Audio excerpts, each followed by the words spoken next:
The Denver Broncos lost out on a potential top target in NFL free agency. Could this mean that they can make a big splash at another position? We'll tell you why we believe that's the case here on today's episode, Locked On Broncos.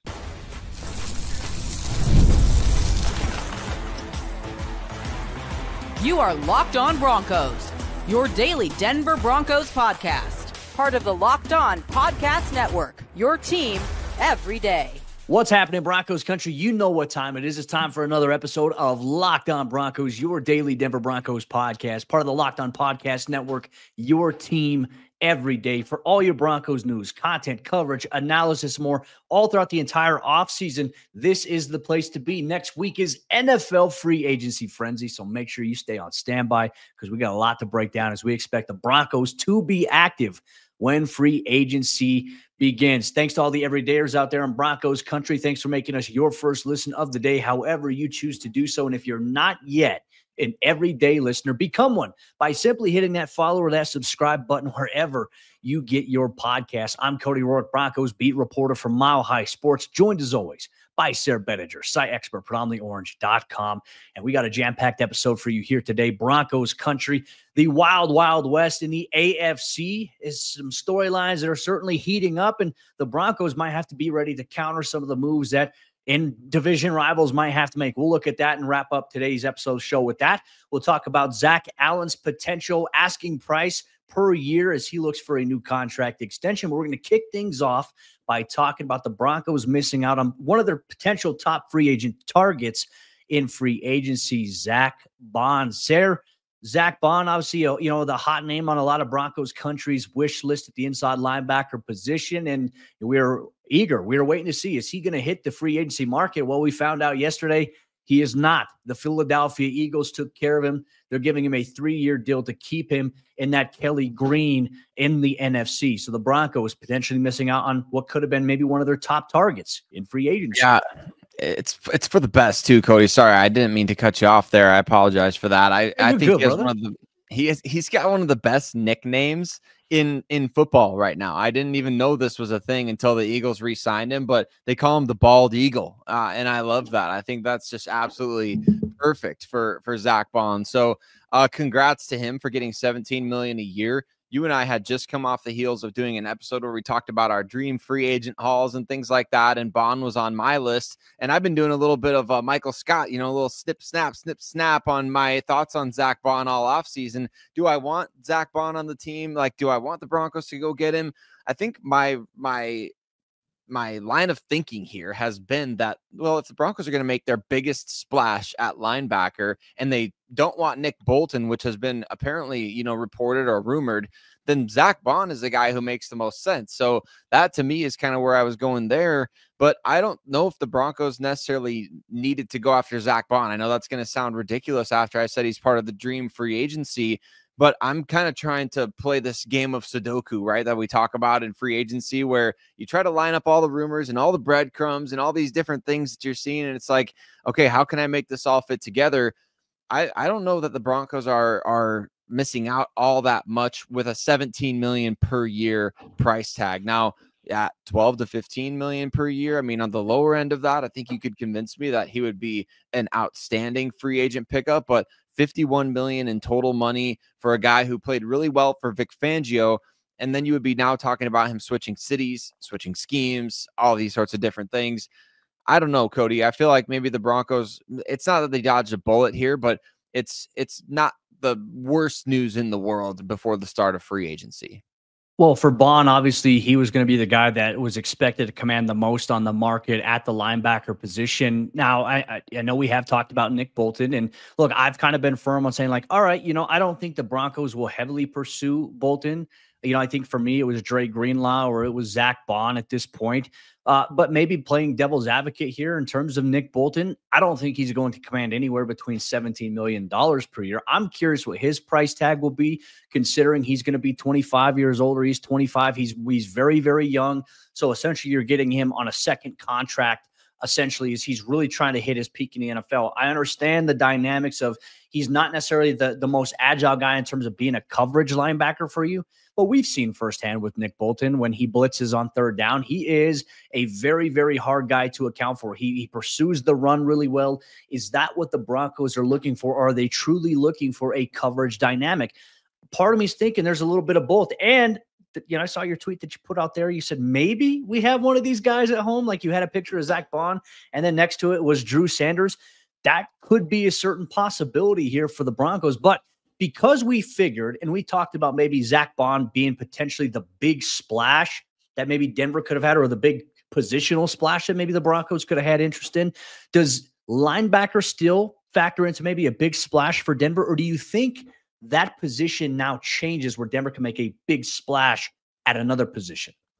I think they're still going to do something at linebacker of like a substantial move at linebacker, but I can't help but wonder. I mean, we just right before we started recording this, Tutu Atwell gets a deal for 1 year, $10 million from the Rams. So Cody, if the Broncos are going to go after a wide receiver of note, as our good friend Mike Kliss stated, that wide receiver of note is probably going to clock in at above $10 million per year. I mean, on an average annual salary. If Tutu Atwell is going for $10 million, maybe I'm wrong about that. I guess we'll see, but that could end up being the case. And so it might end up being that the most expensive free agent is now a wide receiver for the Broncos, but maybe don't sleep on safety either, right? I mean, safety is a position where we could see the Broncos go after a starter. That could also end up being maybe their most expensive move, considering they saved some money by, they cut Justin Simmons last year. You went budget friendly with Brandon Jones and PJ Locke. Maybe they go for a bigger money safety now, Cody, and kind of just try to really, they really need to amp up that coverage in the middle of the field, right? That was a huge problem late down the stretch last season. And the linebacker position will help that.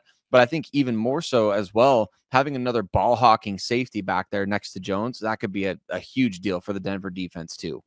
Yeah, I still think candidates for a big splash could be that wide receiver, the safety position. I mean, still potentially linebacker. I think that they'll add an out-of-house free agent in free agency, and I think they bring Justin Sternad back, right? You bring back a guy in-house. You have Alex Singleton, you have Drew Sanders, you have Lavelle Bailey. You bring Sternad back because he can start for you if you have something happen to your starter, but you're getting impact value on special teams, which is very important to Sean Payton. Sean knows he's a core 4 guy there. He was their number 2 graded special teams player behind Tremont Smith. And yeah, I think you can do that. For me, though, I'm also looking at the wide receiver market. We got an NFL squad show that came out where we really talked about like the storyline that was intriguing to us. And we'll touch on a little bit later on here in this show here. But the wide receiver market, there are so many guys available that when I look at this Tutu Atwell, though, I'm thinking to LA, like, what are you schmucks doing over there? Because you just found a way to make your quarterback happy, to keep Matthew Stafford, but you're still going through not having a lot of core players. You're going to release Cooper Kupp at some point if you can't trade him. So what is going on there? Like that 1 year, $10 million for Tutu is a little weird in my opinion. But it impacting the market. I mean, that's what these teams ultimately decide to do. Here's maybe a splash that could happen, right? I don't know how much substantiation there is. I don't even know if that's a word. We're making things up here on today's show. There is to like Mark Andrews. I think I've seen some people talk about if he's like the Ravens could release him. If the Broncos were to somehow trade for a guy like Mark Andrews, would that be a big splash in your opinion? Oh yeah. I mean, that would be big, at least in terms of Mark Andrews' name, right? I mean, he would be the best tight end to come through Denver in a long time for sure, especially when it comes to the name value there. So I wouldn't be surprised by that, Cody, because I know Isaiah Likely is probably going to get more target share there. And then the Ravens, they're looking for another wide receiver to add depth to the room. So that wouldn't shock me to see him kind of, end. It would unfortunately be on a low note, obviously the way that things ended in the playoffs of the drop 2-point conversion, things like that. So I would not be opposed to Mark Andrews at all. I know you and I have discussed that in other forums this offseason and how that would be impactful. And a trade, quite frankly, might be the only way to make a big splash before the draft at tight end, barring somebody else getting cut that we're not expecting at this point. Because Otherwise, you're looking at under the radar guys. I mean, you and I have talked about Mike Gesicki, who's not under the radar, but I mean, he might be relatively inexpensive compared to some other players you could sign. We've talked about the Carolina tight end, Tommy Tremble, as well as a potential option. And there's a couple of other interesting names out there, but nobody who's going to come in and immediately be your joker guy, which is, you know, the hot button term of the offseason. So I don't know where the big splash is going to come initially, but you get the feeling and the sense that the Broncos are getting ready to do something, Cody. I mean, they have to. There's no choice, right? And so Zach Bond being off the table, I don't think changes anything. I'm certain that George Paton, Sean Payton, one of their top scenarios that they had involved Zach Bond never hitting free agency anyway. So I'm still guessing that plan A is still on.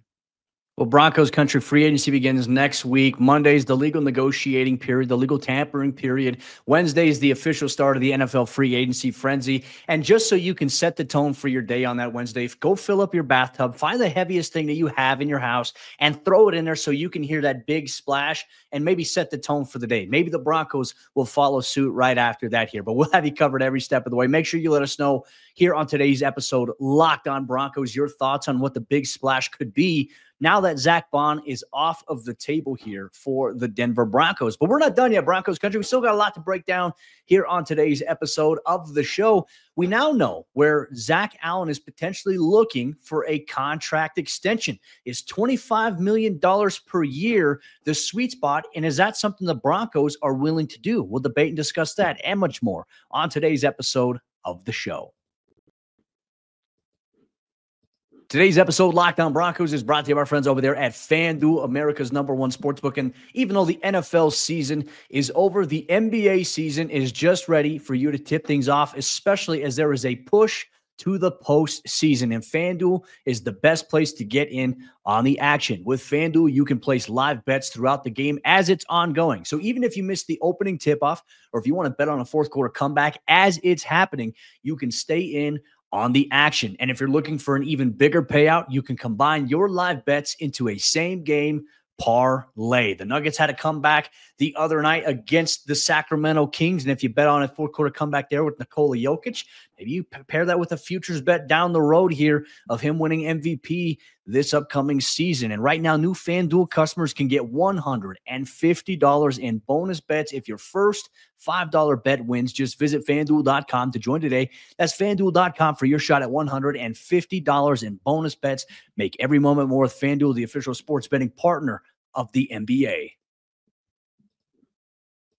Well, we started calling him Sack Allen this last year because he was getting to the quarterback so much, but we might have to go with Bag Allen going forward as Zach Allen is looking for the bag in the 2025 offseason. Broncos country, what are your thoughts? Do you think Broncos should pay Zach Allen upwards $25 million per year, which is reportedly the asking price? Well, we're going to break down why he's absolutely worth that on today's episode, Locked On Broncos. But before we go any further, I want to say thank you to every single one of you out there that makes Locked On Broncos your first listen of the day every single day. If you're not already an everyday listener, take a couple seconds right now, hit subscribe. If you're on if you got your phone and you're at a stoplight, don't do this while driving, obviously, Cody, but hit subscribe. But we appreciate all of you for rocking with us every single day. You know, your boys Cody and Sarah got you covered every single thing that's going to happen with the Broncos, especially at this busy time of year, which may include a special episode of, you know, talking about an extension for Zach Allen, who signed with the Broncos in free agency back in 2023. Remember the whole fiasco with Draymond Jones being upset about the Bradley Chubb trade, kind of indicating during the season that he didn't want to be in Denver anymore. Then he just left in free agency with no contest from the team. And we saw why. The Broncos were able to sign Zach Allen for a more team-friendly deal at the time, worth around $15 million per season. Now, though, Cody, he's looking for a raise, and Chris Thomason is reporting that that raise is upwards of $25 million per season.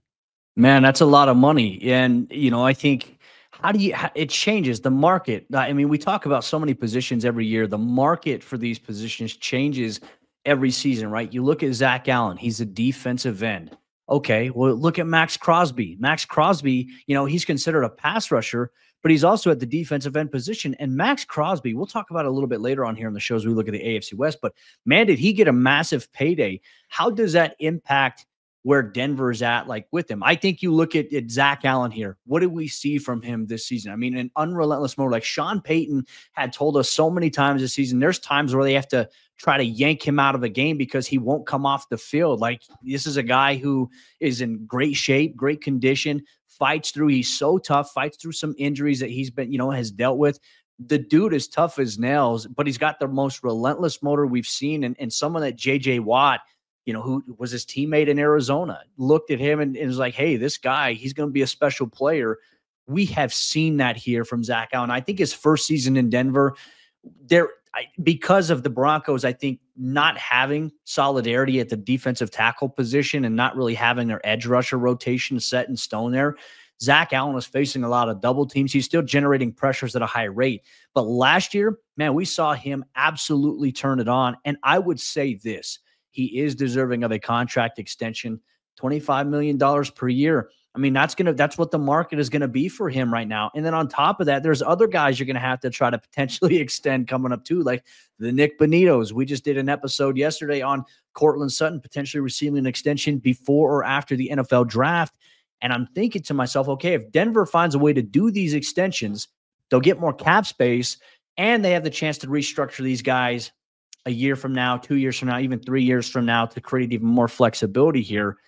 In your opinion, when you look at Zach Allen, would you extend him at $25 million per year? Because you also have to factor in John Franklin Myers also wants to get paid as well. And both of these guys are crucial to what you need to have here in Denver. I don't know how you pay Zach Allen $25 million and maybe even pay JFM what he's looking for. We don't know what that ballpark is just yet. This is where things get a little dicey and puts the Broncos in a tough position.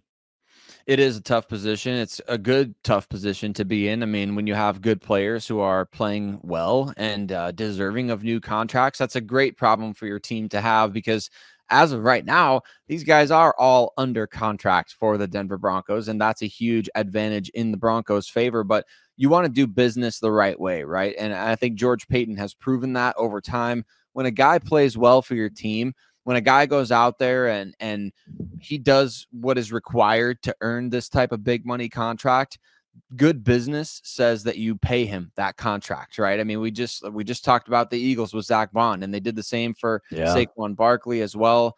I think that paying market value for guys who are, all pro level or Pro Bowl level, that's exactly what you have to do. Because what does that say to every other player on your roster that plays well, that says that, hey, this team pays guys who play well? And that's a huge advantage when you're recruiting for free agency. It's a huge advantage for guys being motivated in season, out of season. Like, they're going to want to work hard to play well for this team because they know that George Paton and the Walton Penner family ownership group, they're going to write a check and get you a press conference. Hopefully, Cody, I would love to see press conferences for guys that get signed. By the way, that's a side note there, but I think absolutely worth the money. It's not my money, as you and I talk about all the time. We joke about all the time. It's not my money. I don't care. And an extension for Zach Allen adds cap space, like you said. So why would you not want to do this? Keep a core player around, give him a 2 to 3 year extension or something like that, and pay him what he wants. Like, give him some money. Give the guy some money. It'd be the same as saying, like, hey, let's restructure Zach Allen's deal and add cap space this year. Like, wow, that seems like a no-brainer, right? Go ahead, get this deal done. Well, in my opinion as well, the Broncos have had a reputation for so long. When John Elway was running the team, the reputation was, you play good, John Elway ain't going to pay good, and you're going to go somewhere else and get paid. And to that point, like, it took George Paton coming in, and unfortunately Shelby Harrison, the whole Russell Wilson trade to Seattle with Shelby going there, kind of set that back a little bit, right? Because what did George Paton do when he got here? He extended Shelby Harris. He extended Justin Simmons. And all of a sudden in that locker room, it's like guys started thinking like, wow, like this guy's actually taking care of guys who are coming out here playing and producing. And the Broncos have continued under George Paton to do just that. The Pat Surtains, the Jonathan Coopers, the Quinn Miners, like, these guys are getting extensions because of their deserved play. And obviously they're like, people want to be here in Denver. And if you want to create a culture where people want to come to it from the outside, take care of the guys that play well. I mean, that's exactly what the game is for, right? In free agency, you're bringing in players who can play good to help you win games. And if that's the case and you do that, you find a way to take care of those guys. I think for Zach Allen, yeah, you take care of a guy who has absolutely busted his tail for you. Like I said, you have to pull him off the field, with one leg. Like, he could be hobbling on one leg and he's still going to be out there fighting and clawing and trying to get after the quarterback. Guys in that locker room, they see how organizations treat players and they take note of that. And the Broncos have been in a position where they're changing that perspective a little bit in a positive way.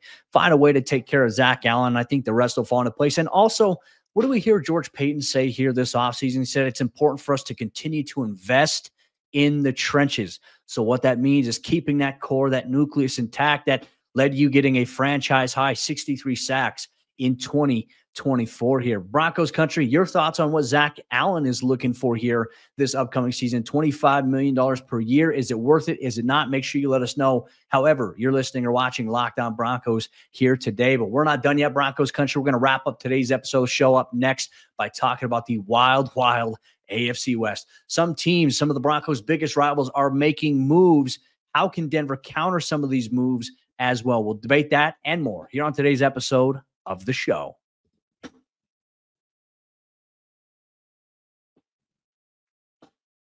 NFL free agency is a time where teams are making moves left and right. They're moving on from players. They're trading players, and they're preparing to sign new players when free agency comes about.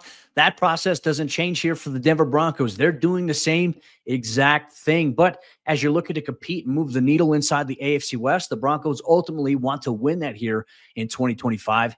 How can they counter some of the moves that the Chargers, the Raiders, and the Kansas City Chiefs are making? Thank you once again, everyone in Broncos country, all the everydayers out there, for tuning in, making us your first listen. We appreciate you so much. You make the show exactly what it is. And like we promise you, every single day, including throughout the offseason, we got you covered, because for the true fan, there is never an offseason. Fresh Broncos content every single day. Your boy, Sarah and Cody, we got you covered.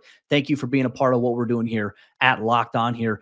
Sarah, let's take a little bit of a glance here at the AFC West. Some moves before NFL free agency, some surprising moves by some of Denver's rivals. Now, obviously, the Broncos, they went 1-1 with the Kansas City Chiefs this season. They lost. They got swept by the Chargers, unfortunately, and then they swept the Las Vegas Raiders. You always want to pay attention to what your division rivals are doing, but you never want it to dictate maybe how you change your approach or how you maybe even approach things like free agency or the NFL draft.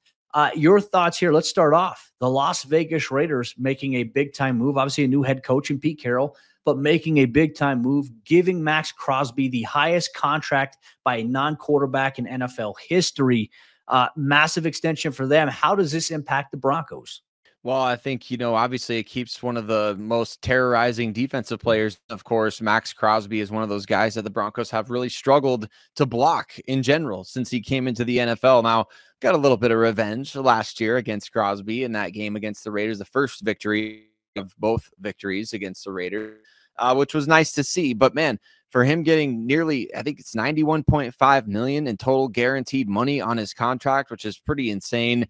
A really great deal for him. Obviously, the Raiders have a ton of cap space this offseason and certainly got to reach that salary cap floor. So they're trying to spend as much money as they can and get to that salary cap floor. And I think that, Cody, the way that this impacts the Broncos is twofold. Obviously, on the field, you got to face off against them, but also you got an edge rusher to pay, Nick Bonitto. And I don't think Nick Bonitto is on the same tier as Max Crosby. Crosby is 27 years old. He's established himself as like truly one of the top 3 probably edge rushers in the game, I would say. And Nick is not quite there yet. So maybe his agent is going to argue otherwise. I don't know. We'll see. But I think obviously you're going to look at this contract as one that's, okay, it's either resetting part of the market or it's helping dictate the market for your own edge guy in Nick Bonitto. Yeah, and part of me also asked the question too, because you look at how Max Crosby plays the position in terms of being a hand in the dirt defensive end, that he moves. Sometimes he'll move inside. He can play a 3 tech. He can play a 1. But, man, this is a guy who moves around, hand in the dirt, ridiculous motor. He is a terrific player. He's frustrating to go against. And obviously, we all remember the clip of, hey, Bo, speak up. They can't hear you. And then the little Broncos scored 38 unanswered there. That was a nice little thing to see there. But obviously, I think for Denver and where they're at, like for Nick Bonitto, Nick's a stand-up guy. You know, Nick is a different tier, right? He's a different level of player than Max Crosby. So I imagine when you go into contract discussions, negotiations, you look at what Nick was able to do as an outside linebacker. How do you negotiate that contract based on like what Max Crosby does? Now, here's the thing. Nick Bonitto, I don't think is going to get anywhere close to what Max Crosby gets average annual value per year. Heck, even alone TJ Watt, like what is the price range here? I think people have been saying 23 to 24 million. That might actually be a little bit of a bargain for what that position I think is going to command here in 2 to 3 years. I think it's going to continue to expand, and you want to be able to take care of your guys like Nick Bonitto there. So that I think that is a little interesting here. In terms of pass rusher, the Los Angeles Chargers here, moving on from Joey Bosa, a guy who had been a little bit of a thorn on the side of the Broncos for a handful of years. Bosa, more than likely, not coming back to LA, even if they try to resign him. Obviously, they released him there. Anytime there's a release, you always hope, okay, can he come back, you know, and re-sign on a cheaper deal? I mean, always a possibility. But Joey Bosa's time in LA more than likely over. Khalil Mack also more than likely gone from the Chargers here. That's good news here for the Broncos, but it also gives them a chance to revamp. They're also in conversations to potentially trade for DK Metcalf, who they've had interest in trying to, you know, trade for here. But we know the Seattle Seahawks, their asking price, a first and a third as DK enters the final year of his current contract. I don't think that's a great asking price. I don't think they're going to get a first and a third. I think you get a third-round pick, maybe a fifth-round pick as well, and then say, hey, that's it. But you have to sign him to a $30 million per year potential extension there. Or Devontae Adams. Like, even though the Chargers are losing two good pass rushers, they could be in the market for one of the NFL's two best receivers there in DK Metcalf and or Devontae Adams, who are free agents. Yeah, and to pair one of those guys up with Ladd McConkey and that offense, that would be tough. It'd be tough to face off against. Don't necessarily want to see that. As far as the asking price for DK Metcalf, Cody, my son, who has a birthday in March, just rattled off to me this morning his birthday list. And I'm like, sure, you go ahead and want whatever you want, but we'll see what you end up getting, right? And the Seahawks can want whatever they want, right? You say whatever you want in terms of the asking price, you ain't going to get that. But, you know, I think that there's a degree of, there's a bittersweet sort of thing with Joey Bosa. I think the Chargers banking so much on him in recent years has kind of also helped the Broncos because the guy just can't stay on the field. Unfortunately for him, you'd love to see guys be able to stay healthy, but now the Chargers are going to be able to pivot to something completely different. My guess is he's going to go play with his brother Nick in San Francisco and terrorize the offensive lines that way. That would be fun to watch. I think as far as the Kansas City Chiefs goes, Cody, the bill is coming due for the Chiefs, right? I mean, we've seen them sign all these different guys, trade for all these guys, extend all these guys, and everybody's wondering over the last 8 years, like, where are the Chiefs getting all this cap space? The bill is coming due now. I mean, eventually the bill does come due. They had to trade away Joe Thuney, their star left guard, went all pro, all everything. The guy's one of the best offensive linemen in the NFL. Didn't exactly work out when he switched to left tackle there for the playoff run, but at the same time, that's not his position. He was doing that because the Chiefs left tackle position sucks so bad. And now they have a left tackle question. They've got a left guard question, and they still don't have that much cap space because you franchise tag Trey Smith. So it's going to be a very interesting offseason now for the Chiefs as well. Well, and part of me is also one or two for Kansas City. How are they going? Like, obviously, they're banking on getting Rashee Rice back for them next season. And even then, I think he still might be, you know, in that category. He could be suspended. I know that everything that happened with him last offseason, there was like a delay in that, and that could obviously come forth here. Obviously, Roger Goodell could find a way to put him on a suspended list or the commissioner's exempt list there. Obviously, Hollywood Brown, they've got him in the mix as well. For me, I'm just like, how is Kansas City, like Travis Kelce, you already know is coming back, but how is Kansas City going to give Mahomes more weapons, right? Is that where they invest in the NFL free agency period, the NFL draft? In my opinion, at this point, like, you get rid of Joe Thuney. Yeah, of course you got Creed Humphrey. Okay, yeah, you're going to eventually come to terms with Trey Smith here, but you need continuity on the offensive line. What did we see in the Super Bowl? That offensive line got absolutely bullied by 4 down linemen of the Philadelphia Eagles. And we've seen, like, Patrick Mahomes probably got hit a little bit more last year than he's ever been in his entire career in the NFL. So how do you fix that problem? This is the opportunity for the Broncos to kick in the door and take aim and say, hey, we're coming for you, Kansas City, and try to win the division. I mean, Denver could do it. I think 2025, it's a very distinct possibility. Of course, until someone dethrones Kansas City, they're going to be the favorite going into the season. But I can't help but look at what's going on with them having to get rid of their best offensive linemen. To me, I look at that and I say, they know that their time is running out and they're trying to preserve it. I think this is a great opportunity for the Broncos. I also think it's a great opportunity for a team like the Chargers as well. I think these two teams right now can creep up and maybe steal that top spot in the AFC West. It's time to be aggressive, right? That's exactly what they've got to do. These teams, that if you see a crack in the door for a team that's being considered a dynasty, and rightfully so, I mean, kick the crack. I mean, kick as hard as you can, because there's no reason to sit on your hands. You and I have talked about this, Cody.